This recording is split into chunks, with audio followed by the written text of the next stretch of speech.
আসসালামু আলাইকুম রহমতুল্লাহি ওবরকাতুহু। সম্মানিত দর্শক, জুলাই সনদ এবং সংস্কার প্রস্তাব বা সংস্কার কমিশনের যে প্রস্তাবনার সমূহ, যেটা অন্তর্বর্তীকালীন সরকারের জামানাতে হয়েছিল, এগুলো নিয়ে ভীষণ রকম রাজনৈতিক জটিলতা তৈরি হয়েছে। অনেকগুলো অধ্যাদেশ রাষ্ট্রপতি কর্তৃক জারি হয়েছিল, যেগুলো বিএনপি পাশ করছে না। আবার কিছু কিছু অধ্যাদেশ, যে অধ্যাদেশ সরকারের পক্ষে যাচ্ছে, সেগুলো তারা পাশ করছে। জুলাই সনদ বিচার বিভাগকে পৃথকীকরণ এবং সুপ্রিম কোর্টের জন্য আলাদা একটি সচিবালয় প্রতিষ্ঠা এবং বিচারপতি নিয়োগের ক্ষেত্রে যে অধ্যাদেশ জারি হয়েছিল, এটি সরকার পাশ করছে না। ব্যাপকভাবে সমালোচনা হচ্ছে। জুলাই সনদ নিয়ে যেভাবে স্বীকৃত হয়েছে, যেভাবে নোট অফ ডিসেন্ট দেওয়া হয়েছে, হোয়াট এভার মেবি, সরকার ওইদিকে যাচ্ছে না। যখন এই ধরনের কথাবার্তা হচ্ছে, সরকার শুধু বারবার সংবিধানের কথা বলছে। আর এটা নিয়ে পর্দার আড়ালে এবং পর্দার সামনে নানা রকম জটিলতা তৈরি হচ্ছে। কেউ কাউকে সহ্য করতে পারছে না এবং ডে বাই ডে, দিনকে দিন পরিস্থিতি জটিল হচ্ছে এবং সম্ভবত খেলা সরকারের নিয়ন্ত্রণে থাকবে না। সম্ভবত খেলাধুলা বিরোধী দলের নিয়ন্ত্রণে থাকবে না। এখানে তৃতীয় পক্ষ, চতুর্থ পক্ষ, দেশি বিদেশি শক্তি ঘোলা পানিতে মাছ শিকারের চেষ্টা করবে। আর আমাদের যখন সবার হুঁশ হবে, তখন আমরা দেখব যে টুস করে কে যেন ঢুকে পড়েছে। আবার আমি বলছি, আমাদের যখন হুঁশ হবে, তখন আমরা দেখব যে টুস করে কে যেন ঢুকে পড়েছে। আচ্ছা, এরকম কেন হলো? এটা তো হওয়ার কথা নয়। মূল ব্যাপার হলো যে ডক্টর মোহাম্মদ ইউনূস যখন ক্ষমতায় এলেন, আমরা তো ধরে নিয়েছিলাম যে তিনি 5 বছর থাকবেন, সুন্দর করে দেশ চালাবেন। কেন তিনি পারলেন না? আবার নির্বাচনের আগে যেভাবে ভাইব তৈরি করা হলো, আমরা তো ধরে নিয়েছিলাম যে জামাত ক্ষমতায় আসছে, কেন জামাত ক্ষমতায় এলো না? আমরা তো ধরে নিয়েছিলাম যে তারেক রহমান সাহেব দেশে আসবে না। তারপরে আমরা ধরে নিয়েছিলাম যে নির্বাচন হবে না। সবাই ধরে নিলাম, কিন্তু নির্বাচন হয়ে গেল। কেন হলো? বোঝার চেষ্টা করুন যে মানুষের যে স্বাভাবিক প্রেডিকশন, আশা আকাঙ্ক্ষা, ওর বাইরে যা কিছু ঘটে, দ্যাট ইজ ম্যাজিক্যাল। এবং সেখানে 2 নম্বর কিছু থাকে। মানুষের মুখে জয়, মানুষের মুখে ক্ষয়। মানুষ যেটা বলে, সেটা যখন ঘটে, তখন সেটা সফলতা লাভ করে, সার্থকতা লাভ করে। আর মানুষকে অবাক করে, মানুষকে চদু বানিয়ে, বেকুব বানিয়ে, আমরা আঞ্চলিক ভাষায় যেটাকে বলি ভোদাই, মানুষকে ভোদাই বানিয়ে যখন রাজনীতিতে, অর্থনীতিতে, সমাজে কোনো একটা ঘটনা ঘটে, যারা এর দ্বারা মানুষকে বেকুব বানায়, তারা খুব দ্রুত এমন বিপদে হয়ে যায়, তারা নিজেরাই তখন ভোদাই হয়ে যায়। কয়েকদিন পরে অনেকটা চোদনা হয়ে যায়। যেটা ঘটলো কি করে? অতীতে সবাই, এই যে যখন এরশাদ সাহেবের পতন হলো, এরশাদ সাহেবের পতন হলো তার একদিন আগেও দেখা গেল যে শাহ মুয়াজ্জেম সাহেব বিপুল বিক্রম নিয়ে বলছিলেন যে ক্ষমতা কি এরকম জিনিস যে এটা 0 পয়েন্টে হস্তান্তর করব। কিন্তু যখন ক্ষমতা হস্তান্তর হয়ে গেছে, তখন শাহ মুয়াজ্জেমের কাছে সেই খবর পৌঁছানোর আগেই ক্ষমতা হস্তান্তর হয়ে গেছে।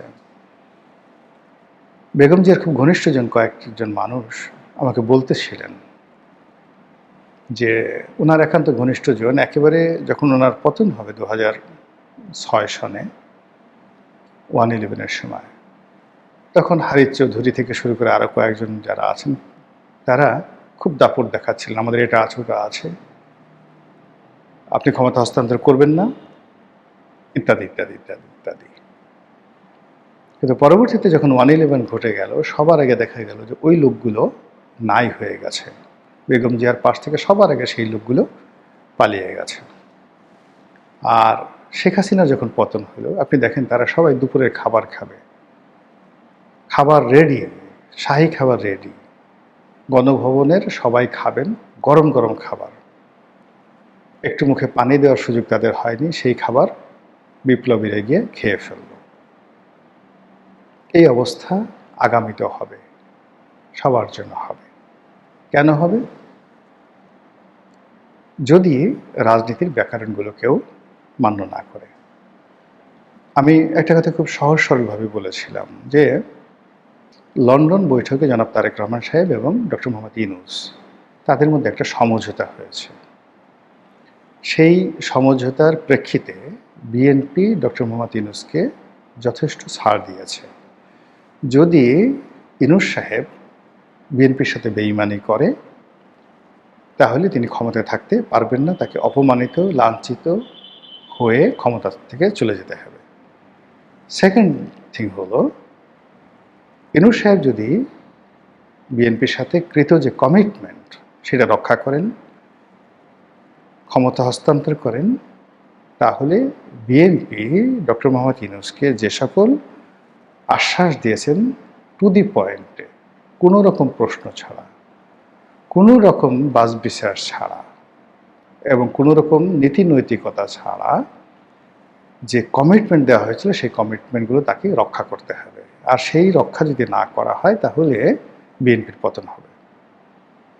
এটা নির্বাচনের আগে কিন্তু আমি বলেছিলাম, নির্বাচনের আগে বলেছিলাম। এর কারণ হলো আপনি দেখেন আন্ডারওয়ার্ল্ডে এই যারা চোরাকারবারি করে, গডফাদারের যে ব্যবসা আছে, এই যে মারিও পুজোর যে গডফাদার বিখ্যাত সিনেমা হয়েছে, তারপর নভেল আছে, সেখানে গিয়ে দেখবেন যে গোপনে যে সমঝোতা হয়, যেটা সাক্ষী কেবল আল্লাহ থাকে, এবং ওখানে যেখানে বিশ্বাস থাকে, একজন আর একজনকে বিশ্বাস করে, ওই বিশ্বাসটা যদি কেউ ভঙ্গ করে ওখান থেকে আল্লাহ বরকত উঠায় নেয়। এটা প্রেমের ক্ষেত্রে প্রযোজ্য। কোনো নারী যদি তার পুরুষের সাথে, প্রেমিক পুরুষের সাথে বেইমানি করে, আজীবন তার রূপ চলে যাবে, যৌবন চলে যাবে, সে মানে মৃত কঙ্কালে পরিণত হয়ে যাবে। একই অবস্থা কোনো পুরুষ যদি কোনো নারীর সঙ্গে তার সরলতা নিয়ে প্রচারণা করে, তার সব কিছু তছনছ হয়ে যাবে, সব কিছু। সে মানে রাজা হোক ফকির হয়ে যাবে, স্বাস্থ্যবান হোক কঙ্কাল হয়ে যাবে, ধনী হোক দরিদ্র হয়ে যাবে। এরকম রাজনীতিতে সমঝোতা থাকে। একজন মানুষ রাজা হয়, রাজা is a not a single person, he is a institution, combination of many many power and element. ধরেন তারেক রহমান সাহেব হয়েছেন, আজকের তারেক রহমান সাহেবের পেছনে লক্ষ মানুষের দোয়া, লক্ষ মানুষের শ্রম ঘাম, লক্ষ মানুষের বিনিয়োগ, এগুলো কড়াই গণ্ডায় রাজাকে বুঝিয়ে দিতে হয় ক্ষমতা লাভের পরে। আর এই কাজটি যদি তিনি করতে না পারেন তাহলে তার কর্মের ফলে তার কোনো উপকারী বন্ধু তার ব্যাপারে দীর্ঘশ্বাস ছাড়ল, তার কোনো সাহায্যকারী বন্ধু তার কাছ থেকে মুখ ফিরিয়ে নিল, তার যে উপকারী বন্ধু তার দ্বারা প্রতারিত হলো এবং অবমূল্যায়িত হলো। এই যে দীর্ঘশ্বাস, এই দীর্ঘশ্বাস রাজার চলার পথে বা তারেক রহমান সাহেবের চলার পথে ভীষণ রকম একটার পর একটা বিপর্যয় এবং বাধা তৈরি করবে এবং তার বুদ্ধির দরজা বন্ধ করে দেবে। তিনি ভালো সিদ্ধান্ত নিতে পারবেন না, তার চোখের উপর পর্দা পড়ে যাবে, মনের উপর পর্দা পড়ে যাবে, সে একটার পর একটা ভুল করতে থাকবে। এই জন্য আল্লাহ বারবার বলেছেন ওয়াম্মা বিনিয়ামতি রাব্বিকা ফাহাদ্দিস। তার আগে আবার বলছে যে আল্লাহ রাসূলকে উদ্দেশ্য করে আল্লাহ বলছেন আলাম ইয়াজিদকা ইয়াতীমান ফাওয়া, হে নবী আমি কি আপনাকে ইয়াতিম হিসেবে পাইনি, তারপর আমি কি আপনাকে আশ্রয় দান করিনি। এইভাবে আল্লাহ যাদেরকে ক্ষমতা দেন তাদেরকে বলে যে তোমাকে যে আমি ক্ষমতা দিয়েছি ওয়াম্মা বিনিয়ামতি রাব্বিকা ফাহাদ্দিস, এই ক্ষমতার নিয়ামত তোমরা স্বীকার করো, শুকরিয়া আদায় করো। আর যখন তুমি আশ্রয়হীন ছিলে, অসহায় ছিলে, দুর্বল ছিলে, তখন এই সমাজের আমার যে অক্সিলারি ফোর্স রয়েছে, আমার যে সুলতানা নাসিরা রয়েছে, সাহায্যকারী শক্তি রয়েছে, আমার বান্দা রয়েছে, বান্দি রয়েছে, পশু রয়েছে, পাখি রয়েছে, বৃক্ষলতা রয়েছে, সবাইকে আমি তোমার দিকে মতোয়াজ্জ করে দিয়েছিলাম, এখন দায়িত্ব পালন করো। আর সেটা যদি না করে তাহলে আল্লাহ বরকত ছেয়ে নেন। তো সেই অর্থে এনসিপি, জামাত, ডক্টর মোহাম্মদ ইউনূস, তাদের সঙ্গে বিএনপির যে কমিটমেন্ট ছিল, আই ডোন্ট নো। এই কমিটমেন্টের কোনো নীতি নাই, নৈতিকতা নাই, কোনটা দেশের জন্য কল্যাণ, কোনটা অকল্যাণ, ডাজ নট ম্যাটার। যেহেতু এটা কমিটমেন্ট করেছে, এটা পূর্ণ করতে হবে। আর পূর্ণ না করলে এই সরকার উপর থেকে আল্লাহ বরকত উঠিয়ে নেবেন। এটা হলো প্রকৃতির আইন, এর বাইরে যাওয়া যাবে না। এখন বাস্তবতায় আসি। সরকার জুলাই সনদ বাস্তবায়ন করবে তাদের মতো করে। আর জুলাই সনদ যেভাবে গৃহীত হয়েছে, যেভাবে লিখিত হয়েছে, যেভাবে প্রণীত হয়েছে, সেইভাবে সরকার রাজি না করবে না, এটা মোটামুটি নিশ্চিত। এটা নিয়ে সরকার টাগ অফ ওয়ারে চলে গেছে। সরকার মনে করছে যে এইভাবে যদি হয় তাদের ক্ষমতা কমে যাবে, বিরোধী দলের ক্ষমতা বাড়বে, তাদের কিছুই থাকবে না, ফলে তারা এটা পাশ করবে না। বিরোধী দল মনে করছে এটা স্পষ্টভাবে তাদের সাথে কমিটমেন্ট লঙ্ঘন। আর এটা যদি তাদের ইচ্ছে মতো না হয়, আগামীতে সরকার তাদেরকে স্কুইজ করবে, তাদের বিরুদ্ধে পুলিশ হত্যার মামলা হতে পারে, আরও অনেক কিছু হতে পারে, এবং এটা কোনো অবস্থাতে বরদাস্ত করা যাবে না। শেখ হাসিনা যদি ফিরে আসে তাহলে তাদের অস্তিত্ব থাকবে না, ফলে তারা সর্বশক্তি দিয়ে সরকারের এ সকল সিদ্ধান্তের ব্যাপারে তারা দ্বিমত পোষণ করবে, আন্দোলন করবে, লড়াই করবে, সংগ্রাম করবে। এখন সরকার কি এগুলো অতীতের মতো, মানে 91 সনে বা 2001 সনে যেভাবে বিএনপি রাষ্ট্রশক্তিকে তার প্রতিপক্ষের বিরুদ্ধে ব্যবহার করতে পেরেছিল, এবার কি পারবে? প্রশ্নই আসে না। এবার কোনো পুলিশকে, মিলিটারিকে, আমলা কামলাকে আমজনতা এবং রাজনৈতিক প্রতিপক্ষের বিরুদ্ধে ব্যবহার করা যাবে না। এবার যেটা হচ্ছে সেটা হলো দলীয়করণ, মানে একদল আমলা আরেক দল আমলাকে বঞ্চিত করছে, মানে নিজেরা মারামারি করছে। কিন্তু ইনফিল্ডে গিয়ে কোনো পুলিশ কর্মকর্তা লাঠিচার্জ করবে, আগের মতো ভয় দেখাবে, তারপরে যাকে বলা হয় গুম করবে, এই জিনিসগুলো এখন হবে না।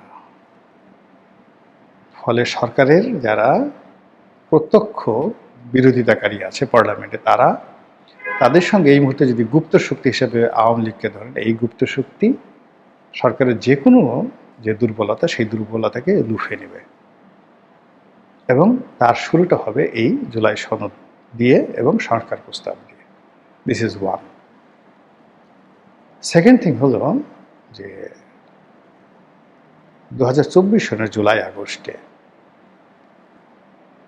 যে শক্তিটা ছিল রাজপথে, তাদের মধ্যে মিলিটেন্সি ছিল, তাদের অস্ত্র ছিল, অর্থ ছিল, ঐক্য ছিল, বুদ্ধি ছিল, প্রজ্ঞা ছিল, তার একটাও কিন্তু কমেনি, বরং তারা এখন আরও বেশি অভিজ্ঞতা সম্পন্ন, বেশি ধনশালী, এবং অতীতের যে কোনো সময় আসছে তাদের আত্মবিশ্বাস অনেক বেশি। আপনি ধরেন এই 18 মাস নাহিদ, আসিফ মাহমুদ, সজীব ভুঁইয়া, হাসনাত, সার্জিস, তারা যেভাবে চলাফেরা করার পরে তাদের যে শক্তি বেড়েছে, কনফিডেন্স বেড়েছে, তারা এখন কে প্রধানমন্ত্রী, কে মন্ত্রী, এদেরকে গণায় ধরার মতো অবস্থা তাদের নাই। বিশ্বাস এমন একটা জায়গা, আমি নিজেকে দিয়েই বলি। ধরুন আমি যখন সংসদ সদস্য হয়েছি, তখন একজন এসপি লেভেলের কর্মকর্তা বা ডিসি লেভেলের কর্মকর্তা, তাদের সঙ্গে কথা বলতে আমার সংকোচ হতো। একজন এসপি সাহেবের ফোন দেব, কি মনে করবে? একজন সচিবকে টেলিফোন করব বা তার রুমে ঢুকবো, এই বিশ্বাসই তো তখন হয়নি। আমি একজন সংসদ সদস্য, কিন্তু আরেকজন এমপি, সিনিয়র এমপি বা একজন মন্ত্রীর রুমে যাব, এই ধরনের বিশ্বাস হয়নি। কিন্তু দেখেন, ঘটনা পরিক্রমা এখন আমার কিছু নেই, কিন্তু আত্মবিশ্বাস এমন একটা পর্যায়ে পৌঁছে গেছে যে আমি এখন একজন ডিসিকে ফোন দেবো, এসপিকে ফোন দেবো, কল্পনাই করতে পারি না। কি দরকার? আমি তো সরাসরি মন্ত্রীকে বলতে পারি, আমার প্রয়োজন হলে তো আমি সরাসরি সচিবকে টেলিফোন করে বলতে পারি। এই যে আত্মবিশ্বাস, এই আত্মবিশ্বাসটা যেভাবে আমার হয়েছে, গত 17 মাসে যারা ছিলেন জামাতের লোক, এনসিপি লোক, তাদের মধ্যে এই আত্মবিশ্বাসটা গড়ে উঠেছে। কাজেই এখন যারা মন্ত্রী হয়েছেন, এমপি হয়েছেন, তারা খুব সহজে আন্দোলনকারীদের উপর ছড়ি ঘুরাবেন, এটা সম্ভব নয়। কিংবা পলাতক যে সকল আওয়ামী লীগ নেতা বা বাংলাদেশে যে সকল আওয়ামী লীগ নেতা রয়েছেন তাদেরকে 2001-এর মতো 1991 সালের মতো তারা ওইভাবে ভয় দেখাবে, সেটাও এখন সম্ভব হচ্ছে না।